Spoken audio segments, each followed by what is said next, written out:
പാലക്കാട് നിയമസഭാ ഉപതെരഞ്ഞെടുപ്പിന് പിന്നാലെ കടുത്ത പ്രതിസന്ധിയിലൂടെയാണ് ബി.ജെ.പി. കടന്നുപോകുന്നത്. സി കൃഷ്ണകുമാർ പാലക്കാട്ടെ പാർട്ടി കൈയടക്കി വെച്ചിരിക്കുന്നു എന്നാണ് അതൃപ്തരുടെ ആരോപണം. നഗരസഭാ അധ്യക്ഷ പ്രമീള ശശിധരൻ, വൈസ് ചെയർമാനും സംസ്ഥാന ട്രഷററുമായ ഇ കൃഷ്ണദാസ്, മുതിർന്ന നേതാവ് എൻ ശിവരാജൻ എന്നിവരടക്കമുള്ളവർ യോഗം ചേർന്നു. എന്നാൽ യോഗത്തിനു ശേഷം മാധ്യമങ്ങൾക്ക് മുന്നിൽ ഇക്കാര്യം തുറന്നു പറയാൻ ആരും തയ്യാറായില്ല.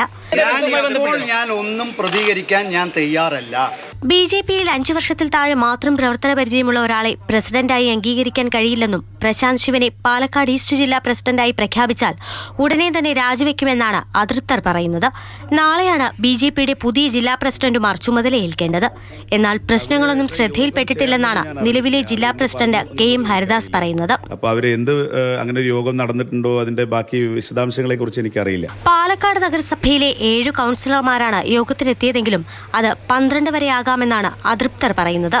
52 അംഗ നഗരസഭയിൽ ബി.ജെ.പിക്ക് 28 അംഗങ്ങളാണുള്ളത്.